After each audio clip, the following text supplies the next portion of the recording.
See that thing behind me? It's kind of a ninja course, kind of a swing set, and pretty awesome all around. Today, I'm gonna show you what's in the box, how to set it up, as well as give you my honest review as to whether or not this will be a good fit for your backyard, so stay tuned. But real quick, what's up? I'm Jeff, welcome to my backyard. This is Fun Size Adventures, where it's all about helping parents like you build some backyard fun like this on a budget. Now let's roll the tape back, start unboxing.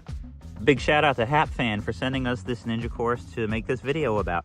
Comes with a nice travel bag, the 65-foot slackline that everything's gonna hang from. These are little tree protectors, all the hardware, a little tool bag, the instructions, and a warranty card. A double ladder, kind of cargo net style thing. It has plastic rungs on it here. 2 rings there. We've got this double rings, trapeze bar, fairly sizable nest swing, the ropes for it, and then we've got this spinner hanger thing here. These are all part of the swing. 2 gymnast rings here, 2 more kind of cowbell shaped rings, and 1 normal monkey bar. Next, we're gonna hang it in a place where we normally hang ninja lines so that we know that this works. We're gonna go from this tree near the tree fort so you can climb onto it from the tree fort. And we're gonna go to that tree right there. And that is about 28 feet. And we know that the length of the ninja line is 65 feet. This is only 28 feet, but then you need to add in the circumference of the tree on both ends. This tree's bigger, so that's gonna be about 4 feet. That one down there is probably only a couple feet. So we're looking like, let's say 8 feet to be safe. 8 plus 28 is 36. So obviously we're only near the halfway point. So you could go a lot longer with this, but one thing to know, if you do go longer, that's just naturally gonna put more stretch in the line. If you've got kids that are 10 years old plus, they're gonna be putting some weight on that and they're gonna be hanging it down, and if like the swing's right in the middle, it might be touching the ground. At both ends, we want to make sure we're attaching it to the tree at about 12 inches above the highest user's reach.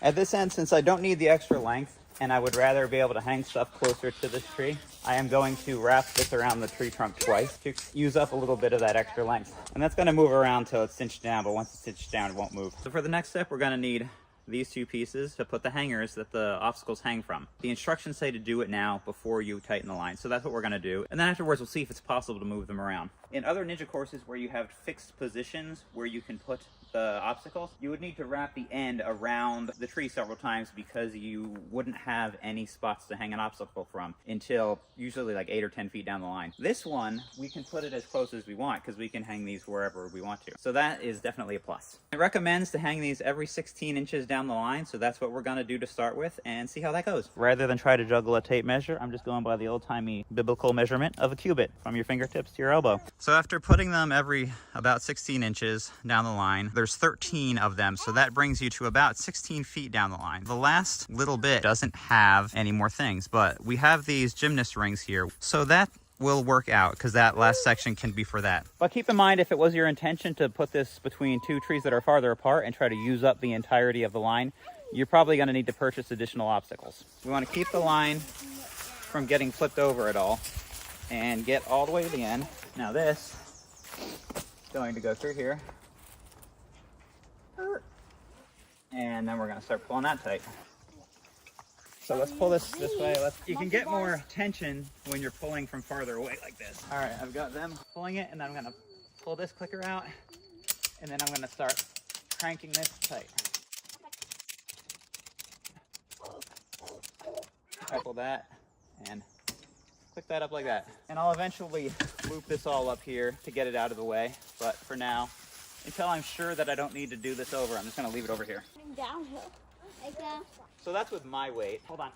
So under his weight, his toes are just barely hitting the ground. Now that we've stretched it a bit, I recommend giving it 1 or 2 more clicks. If things seem too loose at any point, you can always go give a couple more clicks. It's best not to over tighten it to start with, but if you need to add a little bit of tightness, then that is simple enough to do. So we've just had a major discussion about what order we're hanging things in, and this is what we've come up with. So we're gonna go ring, ring, ring, ring, monkey bar, or something like that. Then we're gonna go cargo net, the next 3, and that will be the ninja obstacle course part.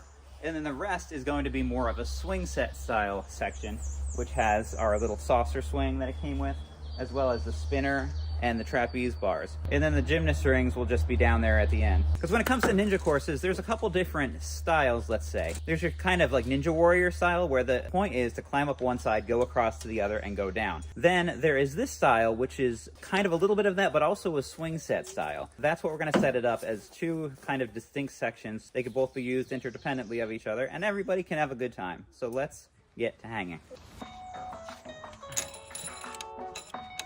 and look at me and give me a thumbs up. So as you can see, they are already having a good time using what we have, but we still have to put together the last piece.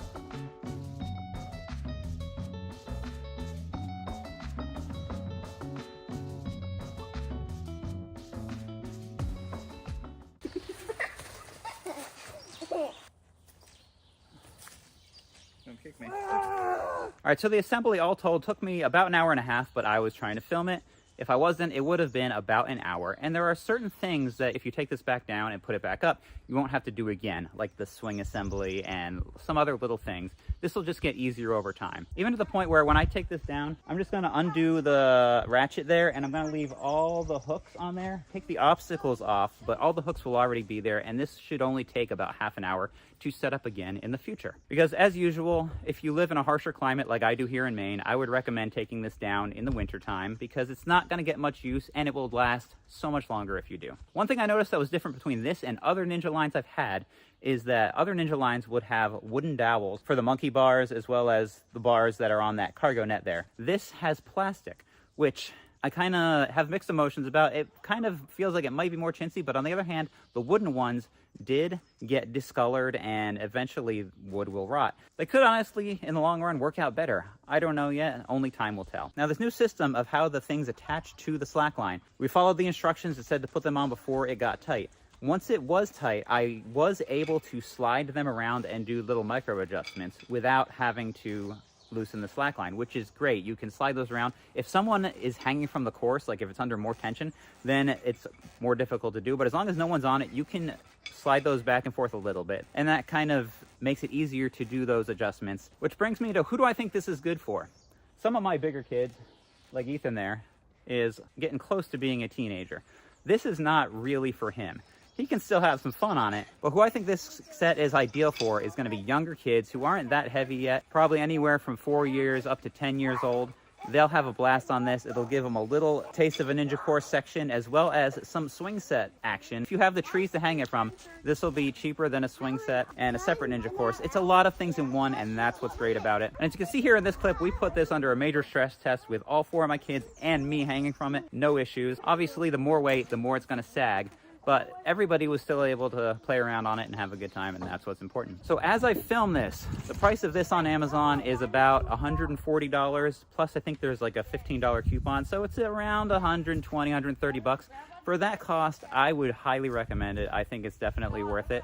If you want to know more about it, including the current pricing, check the links down in the description. Those are affiliate links, which will earn this channel a small commission at no extra cost to you and help us keep making awesome videos like this to help you and your family have some backyard fun on a budget. But if you just haven't had enough backyard fun yet, click on this video right here where I'll talk about another product that will help you and your family get out there and have a great time together. That's what this is all about, that father-son family time. It doesn't matter what the product is. That's what the common goal is between all of it. See you over in that video. Until next time, get out in the backyard with your kids and have a fun-sized adventure of your own.